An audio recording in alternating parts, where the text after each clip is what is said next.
나를 위하여 자기 자신을 버리신 하나님의 아들을 믿는 믿음 안에서 사는 것이라. 아멘. 90년대 한창 잘 나가던 그 유승준이라는 가수가 있습니다. 어린 나이에 이제 데뷔를 해가지고 한창 잘 나가던 시기에 어린 나이 데뷔해서 그런지 이제 한창 잘 나가던 시기에 이제 군대를 가야만 했습니다. 그런데 누가 봐도 이제 오해할 만한 행동을 하게 되죠.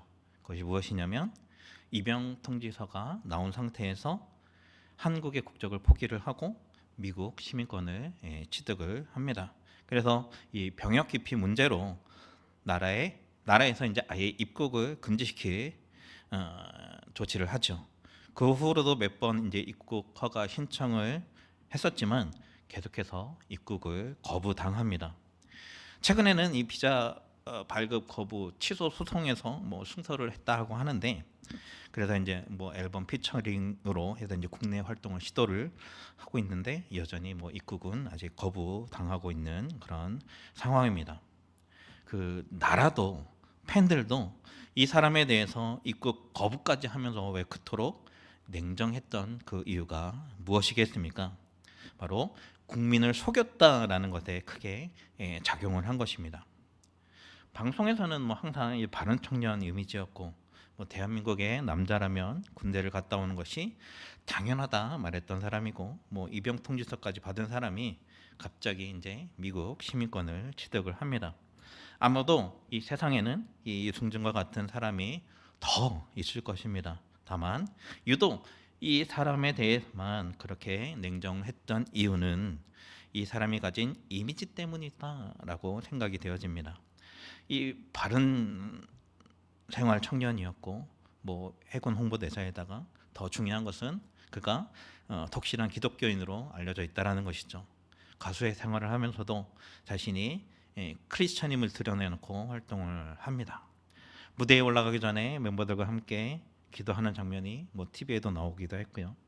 기독교인으로서 나라를 생각하고 하나님의 영광을 위하는 것처럼 그렇게 다 말해놓고서 결정적인 순간에 자신의 이익을 위해서 나라를 포기하는 것을 보면서 팬들은 분노를 한 것입니다. 이것이 바로 세상 사람들이 바라보는 기독교인들의 이미지라는 것이죠. 유승준이 그것을 가장 강력하게 보여준 사람입니다. 이 시대를 살아가는 기독교인들도 마찬가지일 것입니다. 말은 잘하고 또 혼자 의로운 것처럼 다 해놓고서 결정적인 순간에는 양보도 하지 않고 희생도 하지 않는 그런 기독교인에 대한 세상의 불신과 불만들이 얼마나 강한지 보여주는 그런 단적인 예라고 할 수 있습니다. 이러한 저런 것들이 사회적으로 문제가 되고 복음 전파에 방해만 되니까 각 교회마다 뭐 이 모양 저 모양으로 이제 문제 해결에 나서는데, 행함이 없는 믿음은 죽음이다. 이 야고보서 2장 17절 말씀을 인용해서 행위를 강조하는 것이죠. 우리의 행위가 변해야 한다. 행위를 중요시하는 복음이 등장을 합니다. 여러분, 이 말이 맞는 말일까요? 틀린 말일까요? 행함이 있어야 합니다라는 말이 맞는 말이면 우리는 정말 그렇게 살아가고 계십니까? 이 말이 맞는 말이면 우리는 왜 그렇게 살아가기가 쉽지가 않은 걸까요? 행함이 있어야 합니다. 이 말 속에는 사실 행위를 더 강조하기 때문에 믿음은 별로 중요하게 생각하지 않는다라는 데 있습니다. 그래서 무조건 행하라는 말을 들으면 어떠한 반응이 제일 먼저 나올까요? 부담이 생깁니다. 그리고 난 왜 그렇게 못 사는 거지 하고 죄책감이 듭니다. 아니 뭐 누가 몰라서 그렇게 살지 않습니까? 그렇게 살기에는 세상이 그렇게 만만하지 않습니다 라는 반응들을 할 것입니다. 이 가수 유승준의 경우를 보면 이 사람이 자신이 한 말, 뭐 대한민국 남자라면 당연히 군대 가야 한다는 그런 말을 과연 지켜야 한다는 것 몰랐을까요? 알았을 것입니다. 그런데 정작 그렇게 하려다가 생각해 보니까 자신이 없어진 것이죠. 지금 바짝 막 인기를 하늘로 뭐 이렇게 치솟고 있는데 그 3년이라는 세월을 군대에 있으면서 시간을 허비한다라고 생각을 하니까 뭐 아찔했을 것입니다.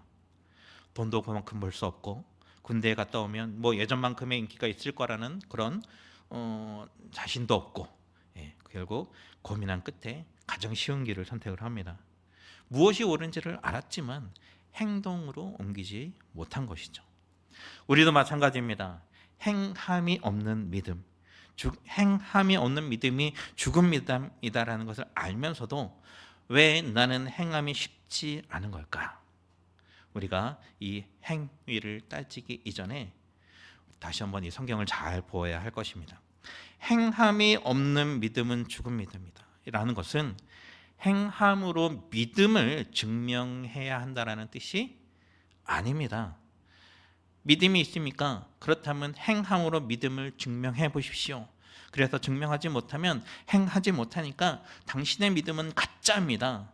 이러한 해석은 성경이 말하는 포인트를 잘못 잡은 것입니다. 정확한 뜻은 믿음이 행함을 만든다라는 것입니다. 행함을 만들어낼 만한 영향력이 있는 믿음이 참으로 살아있는 믿음이다라는 뜻입니다. 진짜로 행위가 변하기를 원한다면 믿음이 있어야 한다라는 뜻입니다.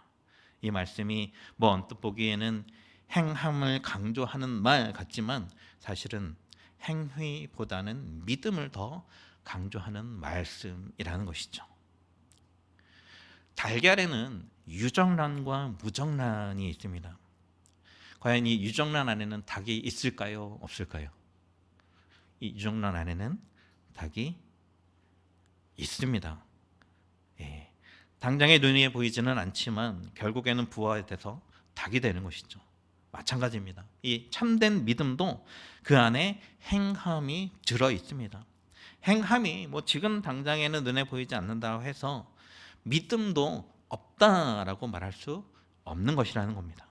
믿음이 생겨야 그 믿음이 언젠가는 행함으로 나타나게 되는 것입니다.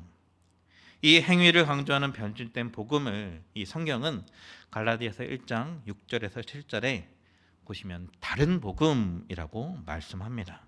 이 바울 시대에도 다른 복음, 이 변질된 복음이 있었습니다. 갈라디아서 1장 6절과 7절 말씀에 그리스도의 은혜로 너희 부르신 이를 이같이 속히 떠나 다른 복음을 따르는 것을 내가 이상하게 여기노라. 다른 복음은 없나니 다만 어떤 사람들이 너희를 교란하여 그리스도의 복음을 변하게 하려 함이라. 아멘.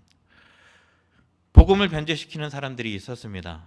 이 틀린 복음, 다른 복음, 이 변질된 복음을 전하는 것이죠.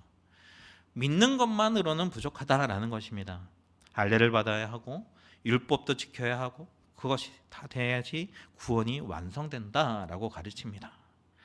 율법의 행위 50%, 믿음 50% 이렇게 되어야 100% 구원이 완성된다라는 논리를 가지는데 사실 이들은 행위 90%, 믿음 10% 아니죠. 이 행위 100%라고 가르친다 해도 봐도 무방할 것입니다.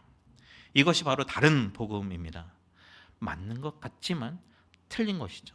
이들의 논리는 구원이 예수 그리스도의 십자가로 충분하다라는 것을 부인합니다. 여러분의 생각이 이들의 생각과 다르시다면 구원이 십자가로 충분하다라고 생각하신다면 여러분은 맞게 신앙생활을 하고 계시는 것입니다. 그러나 이들에게는 어떤 행위가 뒷받침되어야 한다는 그런 사상이 깔려 있습니다. 그렇게 바울은 평생을 이 잘못된 복음과 싸웠던 것이죠. 그래서 바울은 어디를 가든 오직 믿음으로만 구원받고 예수님 한 분만으로 충분하다라는 것을 선포했습니다. 지금 시대에도 많은 교회들이 바울 시대처럼 잘못된 가르침을 따르고 있습니다. 믿는 것만으로는 안 된다라는 것이죠. 사회공헌을 해야 되고 지역 주민에게 베풀어야 되고 해야 되고 이런 행위가 꼭 따라야 한다라고 말합니다. 예수님을 믿는 것만으로는 부족하다라는 것이죠. 그러다 보니까 실수 조금 하고 조금만 밉보이면 이 기독교인들은 왜 그래? 라고 하며 기독교 자체가 질타를 받게 되고 결국에는 오직 예수, 오직 믿음을 부인하는 결과를 가져오게 되는 것입니다. 이런 행위를 강조하는 잘못된 가르침은 어디서 과연 나타나는 것일까요? 그것은 믿음이 무엇인지 잘 모르기 때문에 일어나는 일입니다. 그렇다면 행함을 만드는 믿음, 사람을 변화시키는 믿음은 어떤 믿음이겠습니까? 오늘 갈라디아서 2장 20절에 그 해답이 있습니다. 이 말씀은 참 믿음이 무엇이고 진정한 변화가 무엇인지를 가르쳐주는 그러한 말씀입니다. 함께 읽겠습니다. 내가 그리스도와 함께 십자가에 못 박혔나니 그런즉 이제는 내가 사는 것이 아니요 오직 내 안에 그리스도께서 사시는 것이라. 이제 내가 육체 가운데 사는 것은 나를 사랑하사 나를 위하여 자기 자신을 버리신 하나님의 아들을 믿는 믿음 안에서 사시는 것이라. 아멘. 두 종류의 사람이 있습니다. 그리스도인과 유사 그리스도인. 유사 그리스도인은 그리스도인처럼 보이지만 진짜 그리스도인은 아닙니다. 이 둘에는 어떤 차이가 있습니까? 그리스도인은 예수와 함께 죽는 사람이고 유사 그리스도인은 그냥 혼자서 죽는 사람입니다. 죽기는 둘 다 죽죠. 그런데 예수와 함께 죽는 사람이 있고 혼자서 죽는 사람이 있습니다. 예수님을 믿는 사람은 어떤 사람이냐면 내가 그리스도와 함께 십자가에 못 박혔느니 이제는 내가 사는 것이 아니다 라고 말하는 사람입니다. 혼자 죽는 것이 아니라 예수님과 함께 십자가에서 죽는 사람입니다. 그리고 혼자 죽는 사람은 어떤 사람입니까? 자기의 의지로, 노력으로 더 나은 사람이 되보려는 그런 사람입니다. 뭐 다른 종교의 사람들처럼 수행을 하거나 고행을 하는 사람들이죠. 수행이 꼭 다른 종교에만 있는 것이 아니라 기독교에도 이런 사람이 있습니다. 바로 바리새인들이죠. 이들은 예수님과 상관없이 혼자 죽는 사람입니다. 각 동네마다 이렇게 쓰레기 분리수거를 중요하게 생각하는 분들이 몇몇 계실 텐데 이웃 주민들이 분리수거를 하지 않으면 그렇게 말들을 많이 합니다. 특히 믿는 사람이 그러면 더 심하게 말을 하기도 하죠. 분리수거를 해야 한다라는 것은 누구나 다 아는 사실입니다. 그런데 쓰레기를 모으다 보면 잘 안 되는 그런 사람들도 있죠. 이런 경우에 기독교인이기 때문에 기독교인이라는 이유로 행위를 강요당해서 의지적으로 노력해서 과연 그 분리수거를 해야 할까요? 한두 번은 그럴 수 있을 것입니다. 그러나 잘 안 되던 것을 근본적으로 바꾸기는 쉽지 않습니다. 이런 상태에서 노력으로 의지로 이 습관을 극복하고 자동적으로 분리수거하는 사람이 되는 것이 바로 바리새인들, 예수님과 상관없이 혼자 죽는 사람입니다. 뭐가 중요한지를 모르죠. 기독교인이라고 행위를 강요당해서 결국은 분리수거를 잘 하게 되었다. 이것이 과연 바른 믿음일까요? 바른 믿음은 내가 믿음의 사람인 이상에 누가 말하지 않아도 내 행위는 분리수거하는 사람이 되어 있는 것입니다. 바로 믿음이 행위를 만든 것이죠. 의지로 노력으로 분리수거를 잘 하게 되었다. 이런 경우에 어떤 일이 벌어지냐면 자기의 의를 드러냅니다. 자기의 힘으로 해냈다라는 것이죠. 그래서 자기처럼 하지 못하는 사람들을 정죄하기 시작합니다. 참 도덕적이고 선한 사람은 되었지만 예수님을 높이고 예수님을 자랑하는 사람이 아니라 그냥 자기를 자랑하는 그런 사람이 되어버리는 것입니다. 이것이 바로 바리새인입니다. 이 교통신호를 잘 지키지 못하는 사람들도 있습니다. 지켜야 한다는 것을 알지만 잘 안 되는 것이죠. 성격이 급해서 노란불이 되면 멈춰야 하는데 더 속도를 내서 지나가 버립니다. 만약에 사거리라고 한다면 사고 날 확률이 더 높아지겠죠.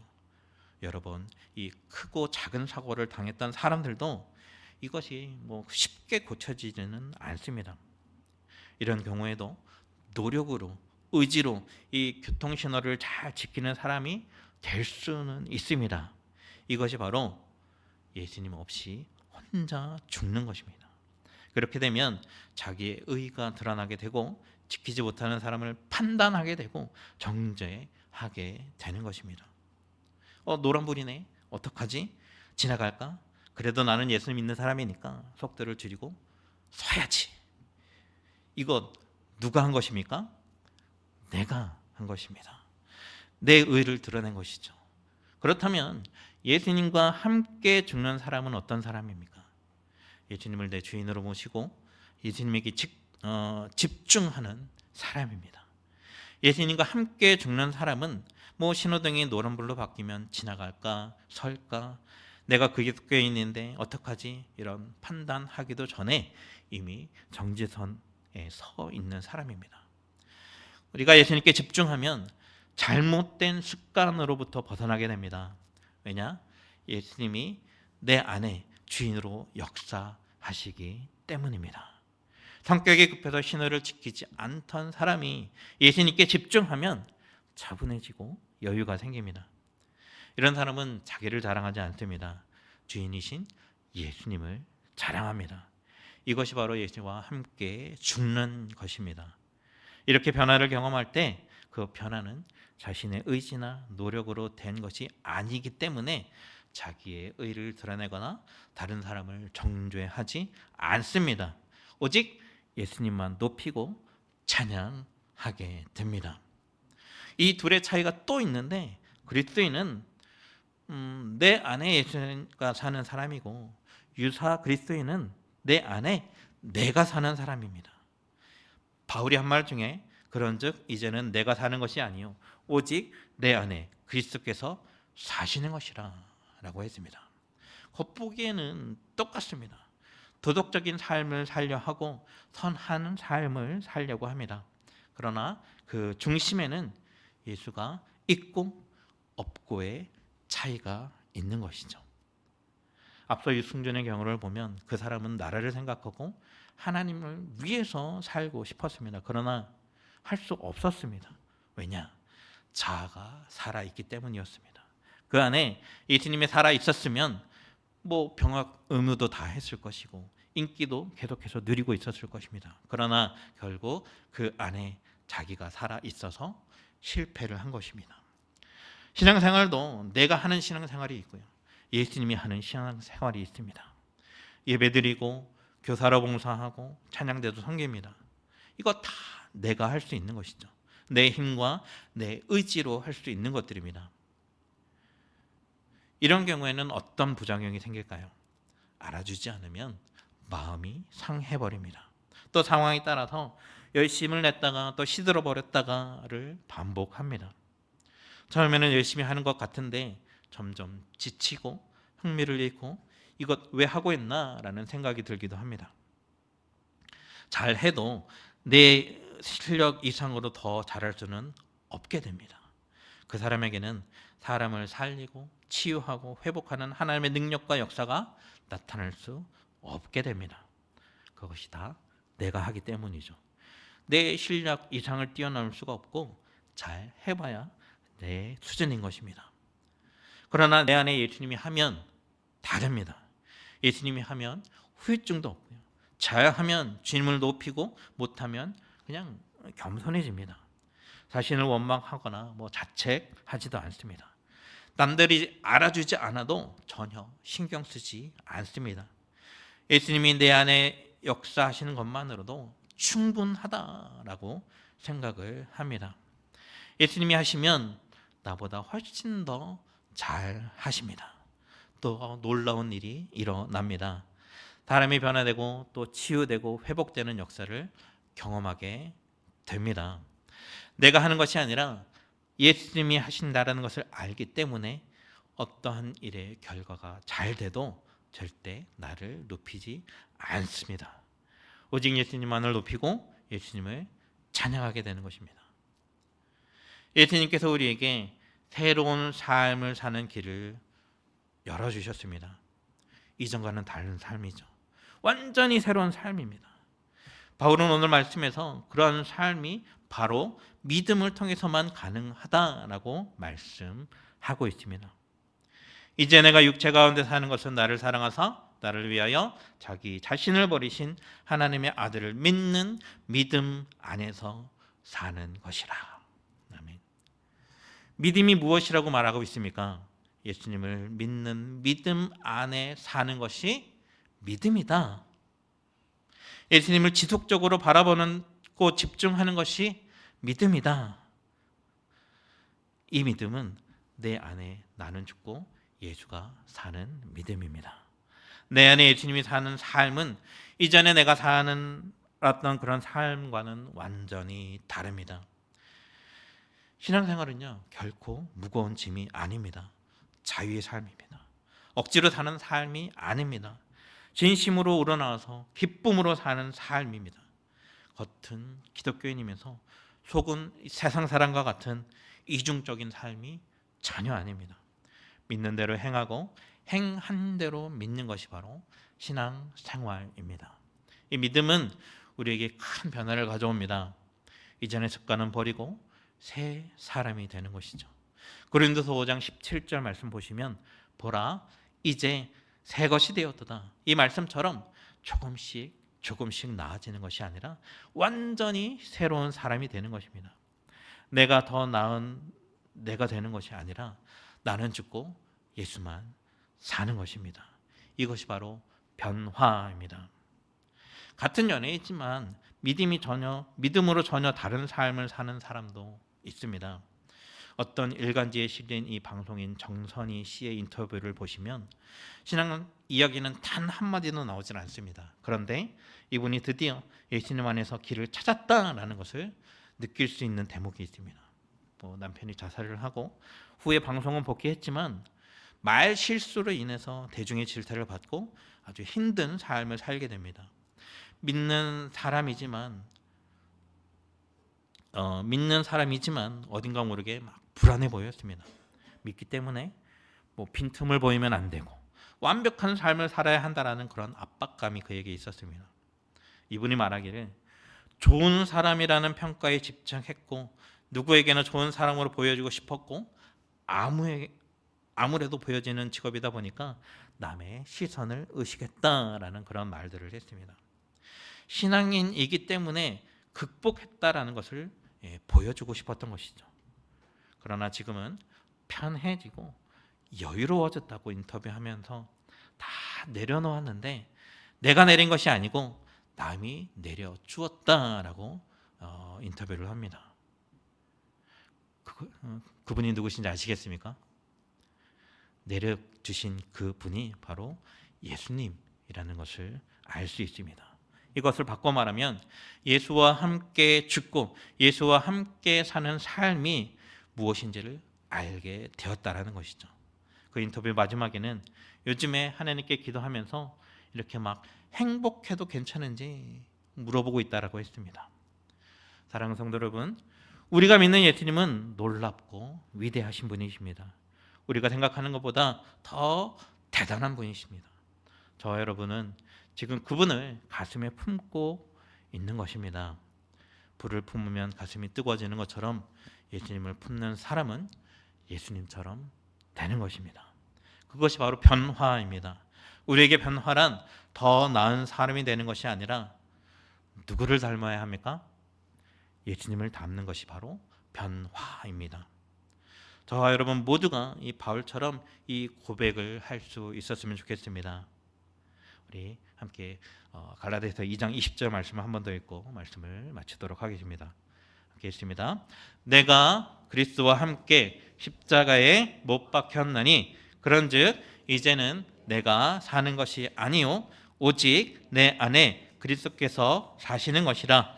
이제 내가 육체 가운데 사는 것은 나를 사랑하사 나를 위하여 자기 자신을 버리신 하나님의 아들을 믿는 믿음 안에서 사는 것이라. 아멘. 이런 은혜가 저와 여러분의 항상 있기를 주님의 이름으로 축복합니다. 함께 찬송